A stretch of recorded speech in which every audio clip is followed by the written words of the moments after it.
지난 시간에 계속 이어서 말씀을 나누겠습니다. 준비한다라고 하는 것은 굉장히 중요한데요.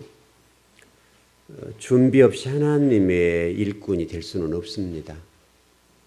이제 준비라고 하는 것이 만만하진 않죠. 그래서 여러분 학생들 입장에만 좀 정리하더라도 초등학교, 중학교, 고등학교, 대학교 또는 더 나가면 대학원까지 공부를 하면 사회에 나와서 이제 구성원이 되고 이론이 될 수가 있거든요.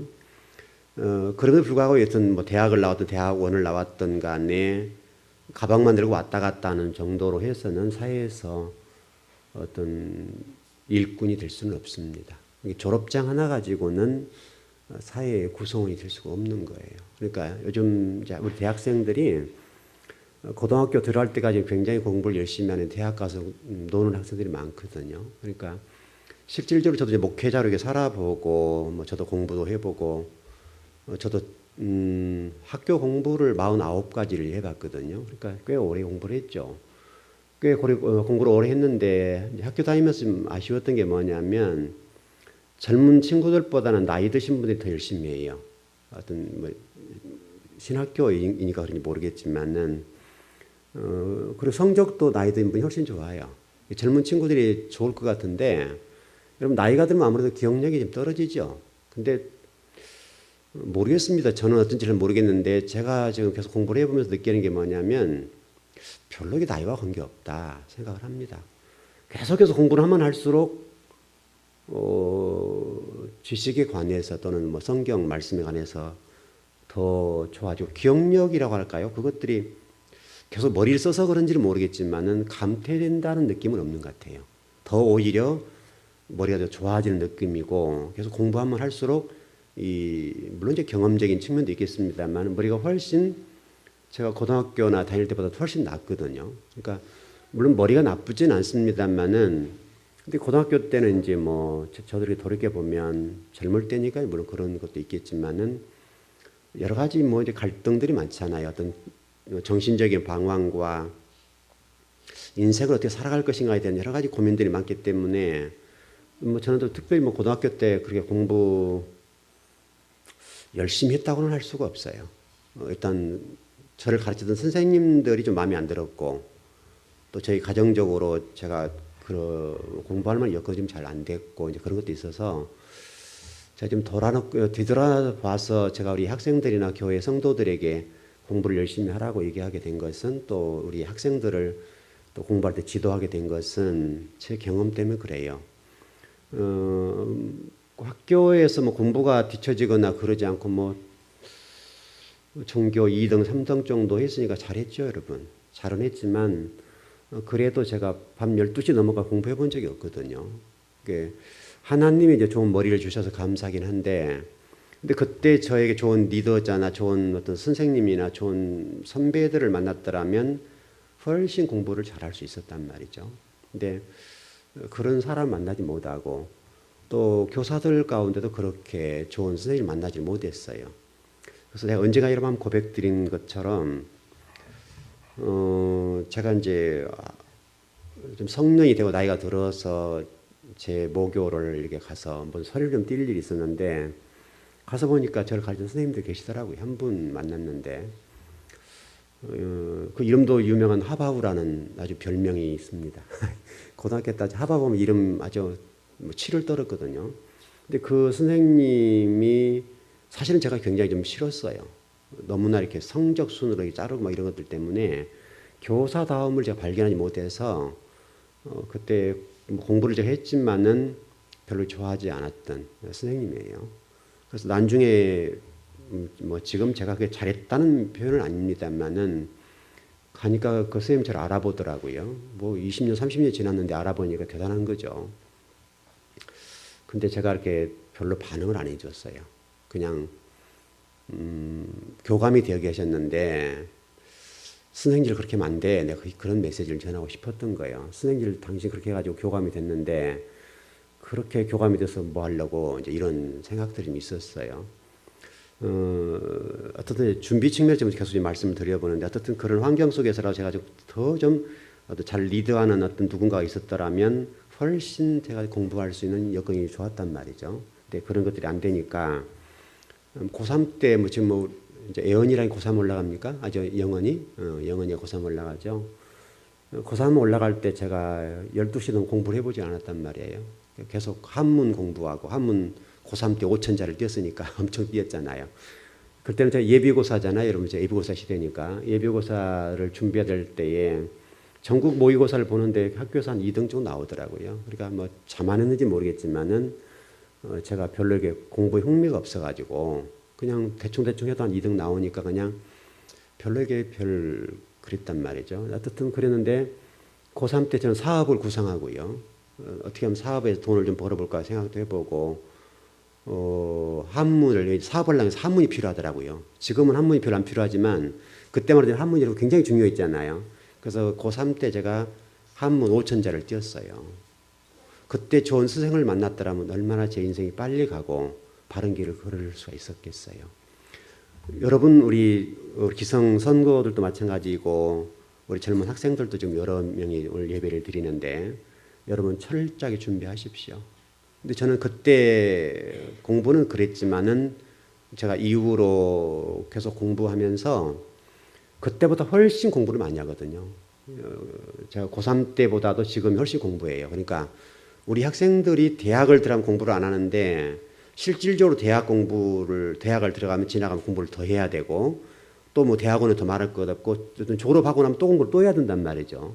근데 우리는 대부분이 대학을 졸업하면 딱 공부를 책을 다 덮어버리죠. 그렇게 해서는 사회 리더자가 될 수가 없어요. 그건 평범한 사람 될 수 있지만 적어도 우리가 세상의 리더급이 되거나 누군가를 지도하는 정도의 수준이 되려고 한다면 대학을 졸업하고 대학원을 졸업한 이후로도 끊임없이 공부를 해야 돼요. 제가 49까지 이렇게 학교 공부를 했는데 뭐 짧게 한 건 아니죠. 굉장히 오래 했죠. 오래 했는데 이제 목회하면서 공부를 하니까 뭐 쉽진 않았지만 그래도 제가 성적이 뒤지고 그러질 않았어요. 항상 앞서가고 제가 뭐 저는 점수를 조절할 정도로 공부를 했으니까 여러분 괜찮게 했잖아요. 뭐 신대원 다닐 때도 저를 담임 목회를 했으니까 여러분 제가 여러분에게 한번 고백했는지 모르겠습니다만은 저는 사례비를 그래도 뭐 많이 받는 건 아니었지만은 사례비를 받으니까 다른 우리 동료 전도사님들 훨씬 제가 나았거든요. 근데 제 코도 석자에 사실은요. 애들이 3명 있지. 애들이 그때 뭐 장성하고 뭐 초등학교 중학교 막 다니고 이렇게 되니까 쉽진 않았죠. 쉽진 않았지만 그래도 사례비가 다른 친구에 비하면 몇 배가 많거든요. 그러니까 제가 이렇게 시험 볼 때 저는 딱 그 장학금 밑에까지 이 정도 수준의 공부를 했거든요. 여러분 쉽지 않죠, 여러분. 이게 장학생 되는 것은 그렇게 어렵진 않았지만 제가 되고 나면 또 다른 동료들이 될 수가 없으니까 어떻든 하나님은 그것을 어떻게 볼지 모르지만 뭐 교만인지는 모르겠지만은 그런 생각을 가지고 공부를 했었어요. 그러니까 나이 들어서 공부를 시작했는데 얼마든지 조절할 수 있더라고요. 실력을. 학점도 얼마든지 조절할 수 있고 또 저는 학교 다니면서 뭐 성경만 판 사람이니까 계속 성경 통독하고 혼자 그냥 뭐 계속 성경만 읽는 사람이니까 그렇게 하면서도 점수가 이렇게 나오니까 괜찮게 한 거죠. 근데 그 이후로 제가 정죄했더라면 여러분 이 자리 지금 이렇게 안 돼 있죠. 근데 그 이후로 제가 지금 저를 돌아보면 계속 좀 꾸준하게 공부한 것이 이 정도까지 된 거예요. 여러 가지 뭐 얼마나 됐는지 모르겠지만은 어떻든 최소한도 제가 한국 교회 목회자들 가운데 1% 안에 들어보자. 어떤 성경적인 실력적인 측면에서 1%까지 들어보자로 노력했는데 제가 어디까지 왔는지는 몰라요. 저를 검증할 수 있는 방법은 없잖아요. 그러니까 어떻든 지금 다른 어떤 신학자들이나 목회자들이 성경 가르친 것들을 보면 이렇게 왔구나. 이제 이 정도는 감은 잡지만은 제가 어떻게 시험 보는 건 아니니까 이게 우리 기성 성도들도 부지런하게 더 준비하시고요. 또 우리 학생들은 앞으로 인생을 준비하는 데 있어서 지금 때가 황금기니까 열심히 준비하셔야 돼요. 또 그리고 대학을 들어가면 더 열심히 공부를 해야 어떤 사회 구성원 가운데 리더급이 될 수가 있어요. 책 덮어버리면 안 된다고요. 책을 덮지 말고 꾸준하게 공부를 하면 어느 순간부터선가 공부가 쉽다는 것이 보여요. 공부는 정말 쉬워져요. 공부하면 할수록 느끼는 거 뭐냐면 공부는 너무너무 쉬운 거다.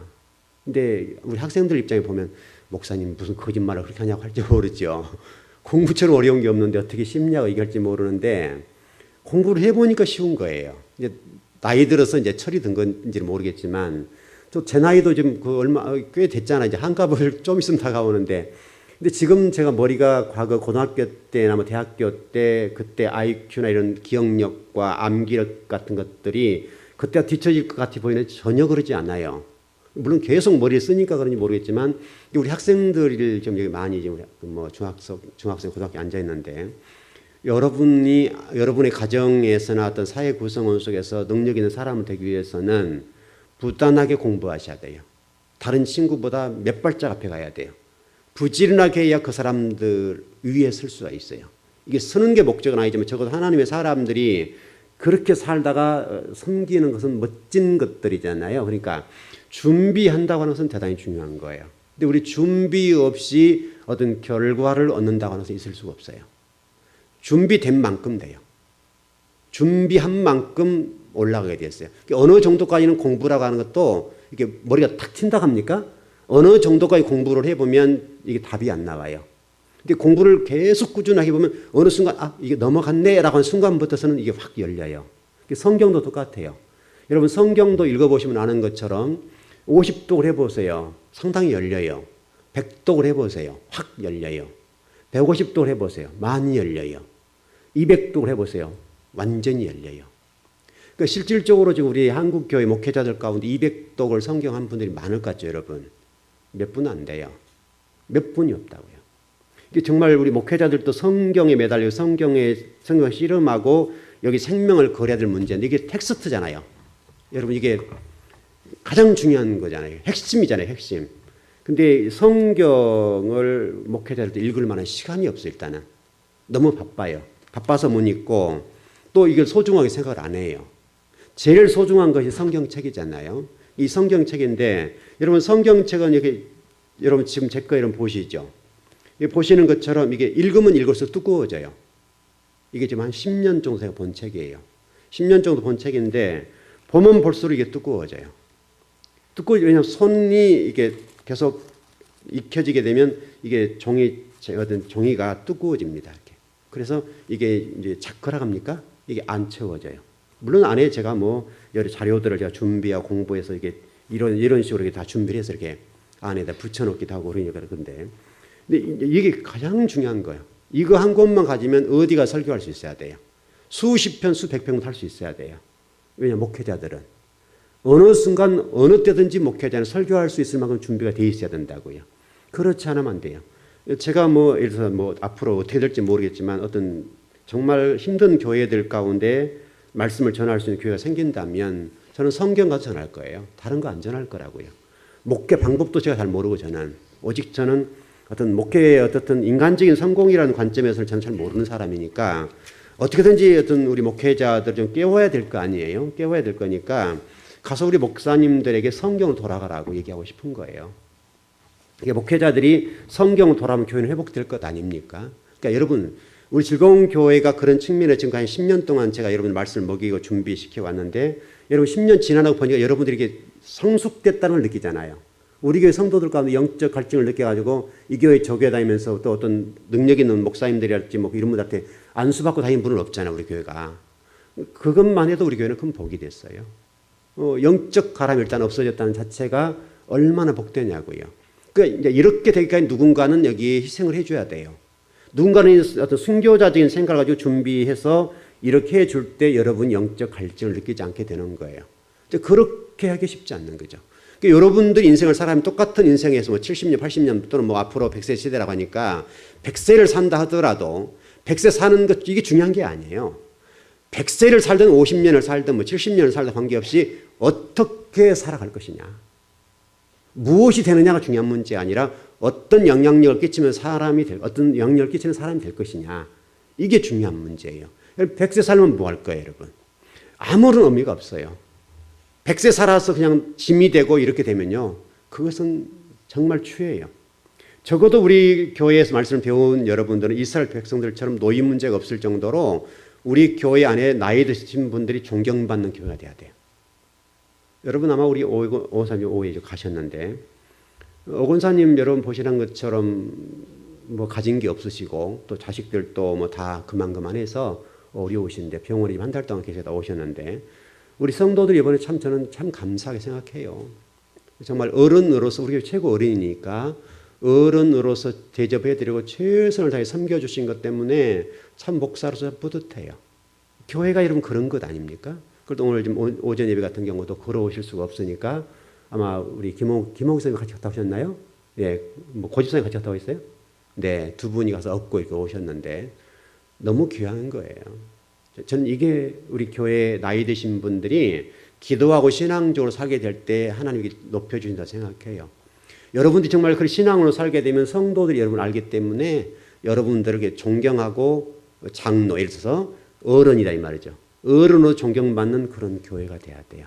나이 드셔가지고 아이고 여러분들 입장에서 왜 저 노인네 저렇게 됐어 이렇게 되면 안 된단 말이죠. 여러분이 그러려고 한다면 여러분 나이도 먹어가고 더 들어가지만 이 나이가 들어갈 때 모든 성도가 여러분을 존경할 만큼 어른이 되어 계셔야 된다고요. 그래서 여러분이 어떤 어려움을 겪을 때마다 모든 것을 다 내팽개쳐 도울 수 있는 그 정도로 여러분 준비를 해 놓으셔야 돼요. 그게 복 같아요. 그거 쉽지가 않아요. 어려워요. 이게 여러분 이스라엘의 노인 문제가 없어요. 이스라엘 노인 문제가 없다고 하는 것은 답이에요. 그건 나이가 들면 여러분 성경에 대해 수준이 실력 있고 능력이 있어서 자식들을 가르쳐 성도를 가르칠 수 있을 만큼의 그런 능력. 그렇게 될 수 있다고 한다면 얼마나 좋겠어요. 저는 여러분들이 지금 우리 교회 안에서는 여러분들이 뭐 별로 이렇게 두각을 나타내지 못하지만 저는 여러분들 개인을 다 보셨을 때 저는 참 여러분 때문에 좋아요. 한 10여 년 동안 저를 통해 말씀을 먹고 여러분들이 신앙적으로 성숙하고 진리 말씀들을 가지고 여러분들에게 많이 성장해 주신 거. 어디다 내놓아도 자랑할 만큼 여러분 되어 계신 것이 목사로서는 너무 뿌듯해요. 우리가 성도 수가 많고 이런 것, 뭐 우리가 그 교회를 지향하지 않았던 교회니까 소수의 무리가 모여서 공부해 가지만은 여러분들이 어떻든 신앙적으로 진리를 탐하고 진리에 관해서 어떻든 정말 욕심을 가지고 말씀을 배우려고 애를 썼던 그 자체 때문에 얼마나 여러분들이 건강하게 성장했냐는 말이죠. 앞으로 이제 제가 뭐 은퇴할 나이가 한 15년 정도 뭐 남았는데 한 15년 동안 목회하는데 여러분이 어떻게 변했을까에 관해서 생각해 보면 참 기대가 돼요. 또 저도 어떻게 변해갈 것인가에 관해서 기대가 돼요. 한 15년 제가 은퇴할 때 즐거운 교회가 어느 정도 건강에 서 있는가에 대해서는 너무너무 중요한 문제예요. 그래서 어쨌든 우리 즐거운 교회가 이런 준비를 좀 잘 해가지고 시대의 표상이 되고 우리 교회가 걸어가는 길, 뭐 찬양도 있습니다만은 걸어가는 길이 되는 정도. 그 정도 되려고 한다면 여러분 우리는 부단히 더 분발해야 돼요. 더 분발해서 우리 즐거운 교회가 한국 교회를 깨울 수 있는 정도는 돼야 돼요. 깨우는 정도. 그냥 우리 교회만 이렇게 건강하다 이런 정도가 아니라 한국 교회를 깨우는 정도의 수준이 돼야 돼요. 저는 좀 이런 생각을 해봐요. 제가 앞으로 다바르 성경 강좌를 통해서 우리 목회자들의 신학생을 가르치고 싶은데 저는 개인적으로 이 생각을 해봐요. 우리 성도들 가운데도 가르치는 은사나 능력이 있는 분들이 있다고 한다면 그 자리에 세울 거예요. 세워서 성도들이 목회자를 가르칠 정도로 실력을 높여내야 된다고 봐요. 여러분 충분히 가능하죠? 충분해요. 정말 우리 목회자들을 뭐 제가만 다 가르칠 수 있는 건 아니니까 우리 성도들 가운데 어떤 실력을 갖추고 어떤 신앙적인 수준이 되신 분들에 관해서는 그런 강사 자리를 초빙해 가지고 그분들로 하여금 우리 목회자들이나 신학생들을 가르친 정도로 어떤 신앙의 지식 측면에서 뛰어났으면 좋겠어요. 저는 충분하게 가능하다고 봐요. 가능하고 그렇게 될 수가 있어요. 그렇게 된다고 한다면 여러분 우리가 저 혼자는 사역은 한계가 있고 또 이렇게 폭이 좁을지 모르지만은 여러분들이 그 자리에 서서 일을 해 주신다고 한다면 얼마나 큰 일을 감당할 수 있겠냐고요. 그래서 어떻든 지금 계속 저도 그 기도하고 있고 제가 은퇴 이전에 그런 좀 준비를 해 놨다가 뭐 그거 중간이라도 할 수가 있고 그런 것들.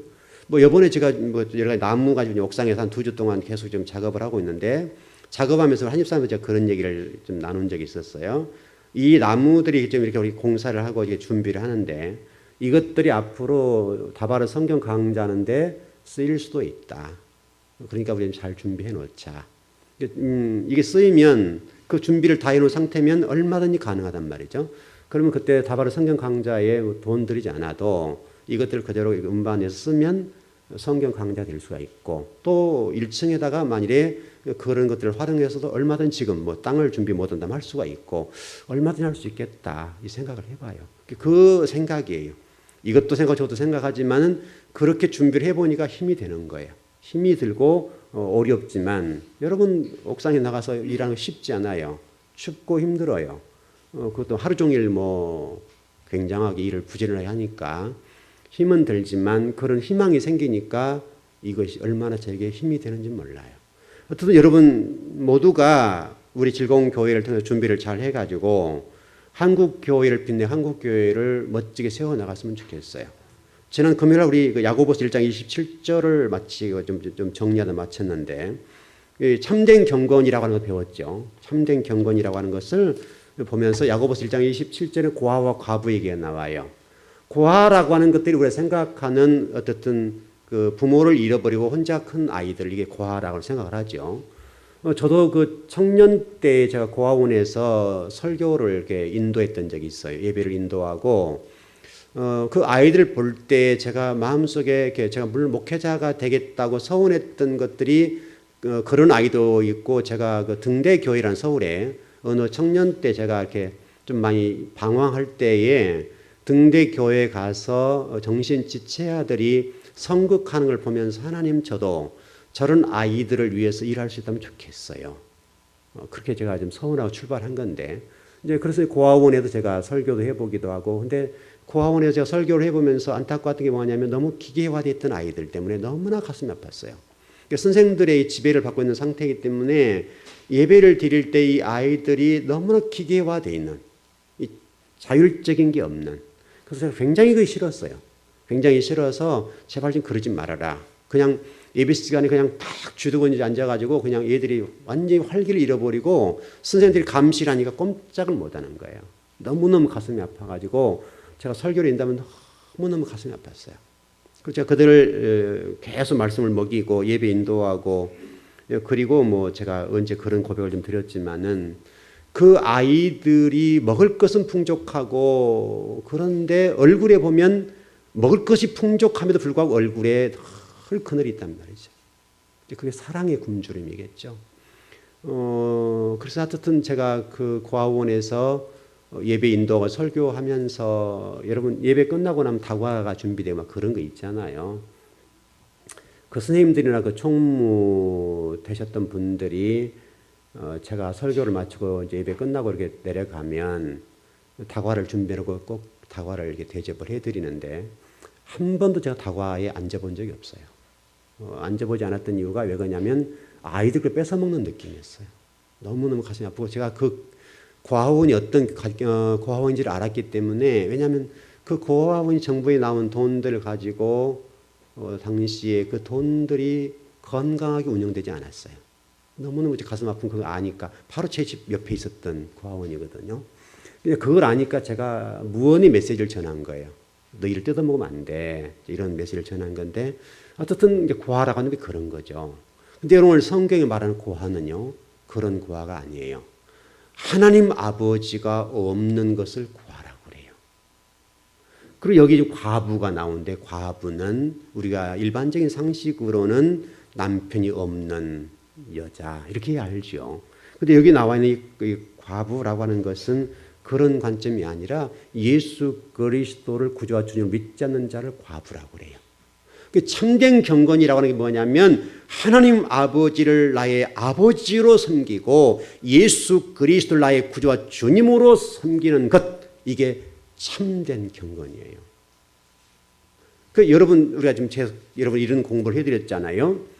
여러분 그 베이트라는 단어, 이 베트라는 단어가 배웠던 것처럼, 여러분 이제 우리 그 강대상 앞에도 이게 가운데 자잖아요. 이 다바르라고 되어 있는데, 이 단어가 여러분 여러분 이렇게 되어 있어요. 히브리어가 이렇게 되어 있습니다. 이제 이런 글자인데 이 글자 입이 여기 하나밖에 없어요.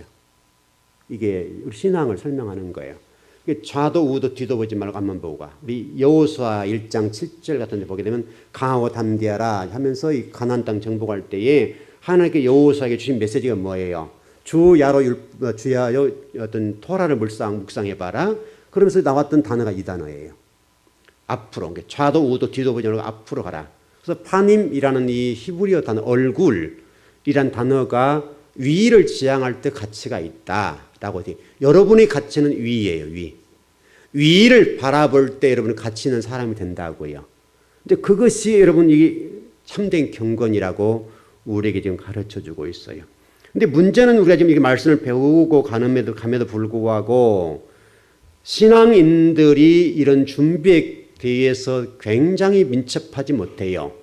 민첩하지 못하고 그냥 흘러가는 것처럼 늘상 우리가 그랬던 것처럼 우리가 어떤 재림 임박성보다는 오늘 주님이 도적같이 오시겠다라고 하는 이 절박함이 우리에게 있어야 되겠는데 현대 그리스도인들 가운데 마치 우리 초대교회 성도들도 그런 부분이 있었거든요. 예수님이 곧 오신다 했는데 안 오셔버렸단 말이죠. 곧 오시겠다 해도 안 와버리니까 사람들 속에서 예수님 안 오셔 이렇게 돼버린 거죠. 그러니까 지금 현대 그리스도인들이 예수님 오심에 대해서 절박함이 없어요. 긴박감, 긴장감이 떨어져 버렸어요. 그래서 풀어져 버린 거죠 이게. 바로 그런 문제가 발생하게 되어서 우리가 지금 예수님께서 여호와의 날이 밤에 도적같이 온다라고 좀 말씀하신 것을 보게 되면 우리가 주목해 보셔야 돼요. 그러니까 우리가 예배 한 번을 드리더라도 부지런히 게으르면 안 돼요. 엄청 여러분 예배 드린다는 것이 쉽지 않아요. 어려워요. 여러분 오늘 이 오후 예배 같은 것도 마음속에 그런 갈증이 있잖아요. 오후 쉬어버려? 이런 것들이요. 그러나 여러분 하나님의 백성들은 게으르면 여러분 안 돼요. 사단이 가장 공격이 쉬운 게 뭐냐면 여러분 게으름이에요. 게으름을 가지고 여러분 역사해요. 평안하다 안전하다라고 하는 이 이름을 들고 들어와서 여러분 게으름을 줘요. 게으름은 신앙인들의 적이에요. 신앙인들은 게으름 안 돼요. 부지런해야 돼요. 여러분 부지런해야 돼요. 다른 사람과 비교했을 때 여러분들은 지금 다른 세상 사람 지금 나가 세상에서 일한 분도 계시고 그런데 여러분 오늘 주일날이니까 예배 드리고 세상 나가도 안 벌잖아요. 그러니까 여러분이 평소에 6일 동안 일할 때 여러분들이 얼마나 부지런해야 되는지 몰라요. 그 사람들보다 훨씬 우리가 부지런해야 그 사람들 앞질을 갈 수 있어요. 시간적으로 여러분 하루가 없잖아요. 그러니까 1년이 뭐 365일 가운데 적어도 52일 거의 2달 가까이는 여러분 예배당에 계셔야 된단 말이죠. 그러면 세상 사람과 이런 비교할 때 2달 늦어지는 거예요. 근데 하나님은 뭐라고 말씀하지? 네가 2달 예배 드려 괜찮아. 내가 너를 앞서게 해준다라고 하는 하나님 생각이란 말이죠. 그렇게 하기 위해서는 적어도 여러분들이 신앙생활 하면서도 하나님 복과 은혜를 누리려고 한다고 한다면 여러분 부지런하게 말씀을 배우셔야 돼요. 여러분 여호수아 신명기 32장 15절에 보니까 이렇게 말씀이 기록되었어요. 여수run이 살찜에 발로 찼다 이런 단어가 있어요. 게으르다. 쉽게 설명하면 여수run이 살이 쪘다. 먹고 살만하니까 평안할만하니까 세상을 추구하고 하나님을 추구하지 않더라 이거예요. 진리와 예배에 관해서 절박함과 간절함이 사라져버렸더라. 이 시대의 문제가 여러분 무엇입니까? 여러분 우리가 예배를 안 드려서 문제입니까? 절박함이 없는 거예요. 우리 등 따시고 배부르기 때문에 기도 한마디와 예배 드림이 절박하지 않아요. 여러분들은 말씀을 먹고 계시니까 어떤지 모르겠지만 어떤 분들은 말씀을 먹지 못해서 이 시간도 여러분 교회들을 방황하고 돌아다녀요. 지금까지도. 내가 정착할 교회를 찾지 못해서 말씀을 먹기 위해서 얼마나 많은 성도들이 이곳저곳을 기웃거리며 방황하고 있는지 몰라요. 한국 교육의 현실이에요, 현실. 왜냐하면 정착하려고 해도 여러분 말씀들이 그렇고 그러니까 굉장히 좀 어려워요. 이런 상황을 영적으로 알지 못하게 되면 안 돼요. 여러분 우리가 지금 등 따시 배부르면 여러분 기도가 간절하게 안 나오잖아요. 예배 한 번을 드리더라도 등 따시 배부르니까 여러분 간절함이 없잖아요. 저와 여러분 지금 여수를 통해서 신명기 32장 15절에서 말씀하고 있는 거 보면 여수run이 살이찜에 발로 찼다 이 단어를 분석하고 해석해 보게 되면 등 따시고 배부르게 되니까 예배를 소홀하게 되더라. 하나님 찾는 걸 소홀하게 되더라. 여러분은 적당히 여러분들에게 어떤 긴장감을 줄 만큼 고난과 어려움이 있다고 하는 것은 굉장한 복이에요, 여러분. 여러분들이 채워지면 복 같잖아요. 하나님 여러분들에게 모든 걸 기도하지 않고도 여러분들 충분하게 먹고 살고 여러분들이 하나님을 찾지 않아도 될 만큼 하나님의 복을 부어주면 복일 것 같잖아요. 어떻게 보면 그것은 저주일 수 있어요.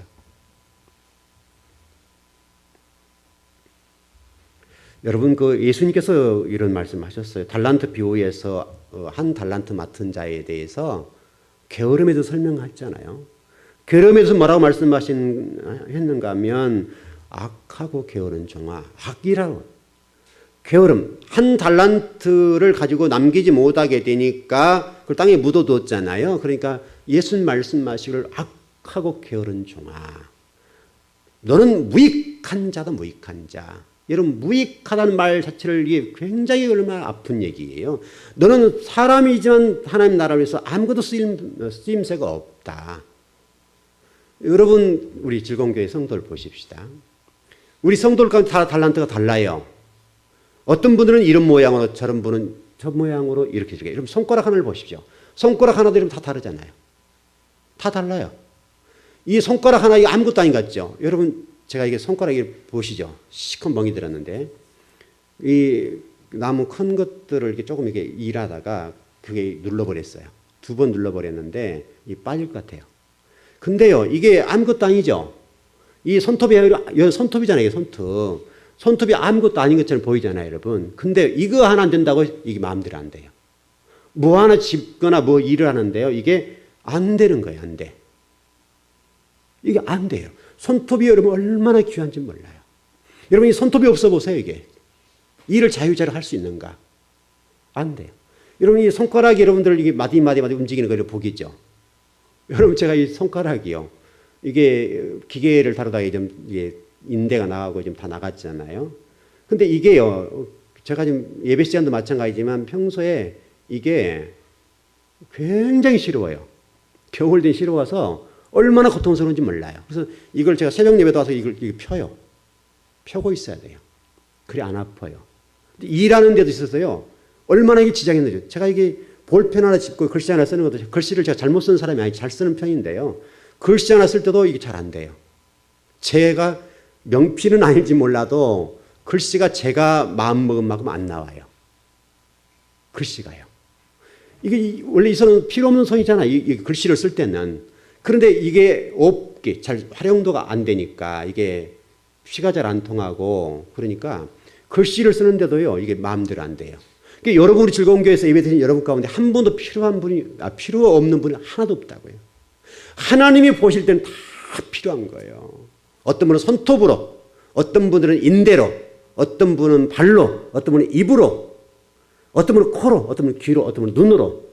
하나님과 의를 위해서 다 쓰임받는 멋진 성도라는 거예요.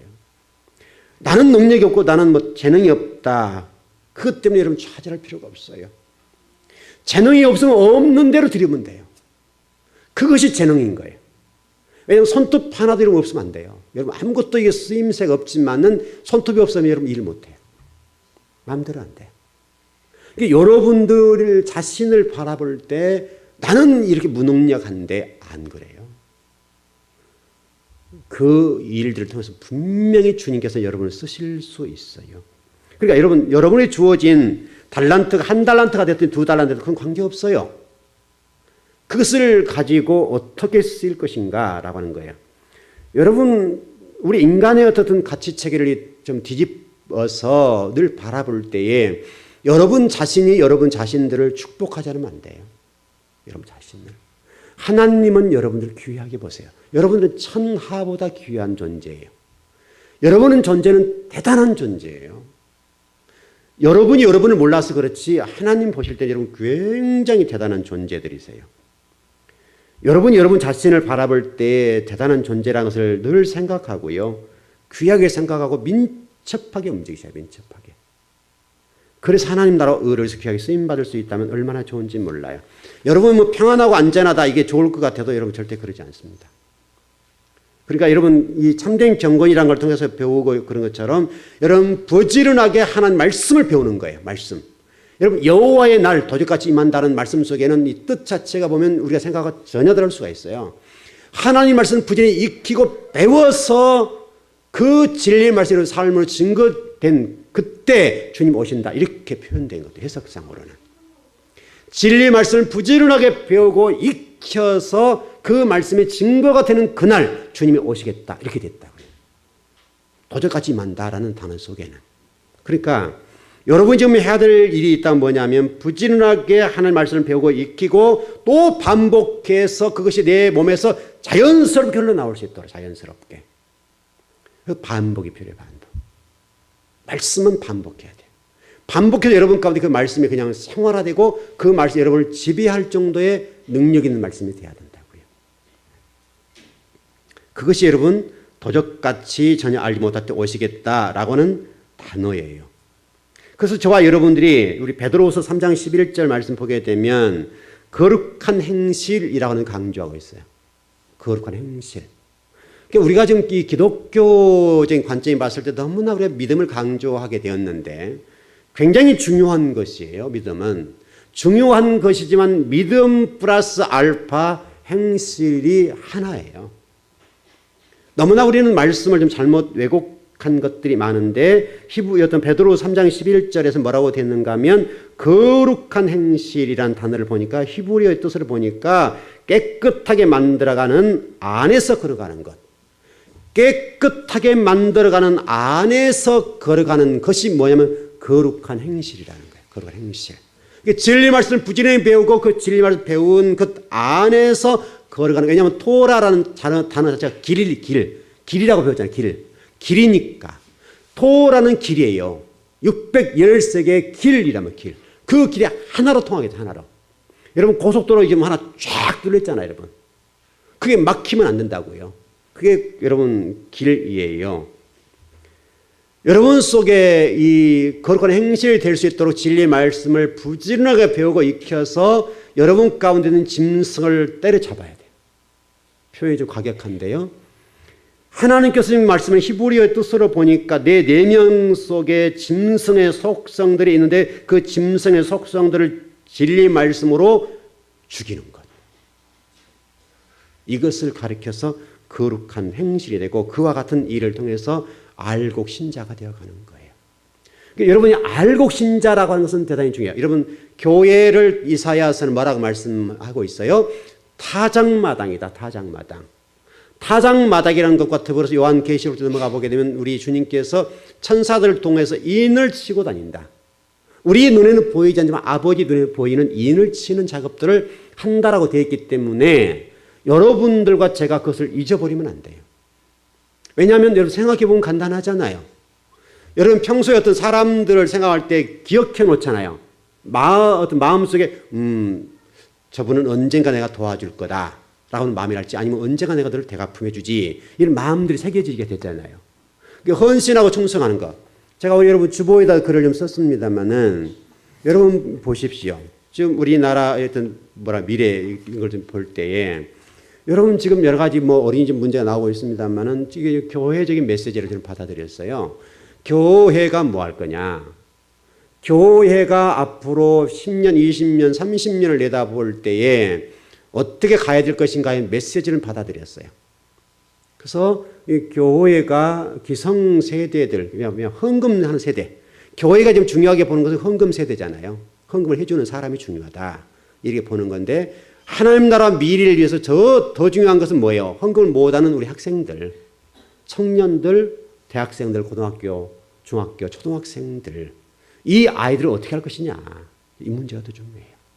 그래서 우리 즐거운 교회는 앞으로 나아갈 때에 정말 청소년들과 우리 주일학교 아들과 어린 아이들이 교회의 주인 되는 교회가 돼야 돼요.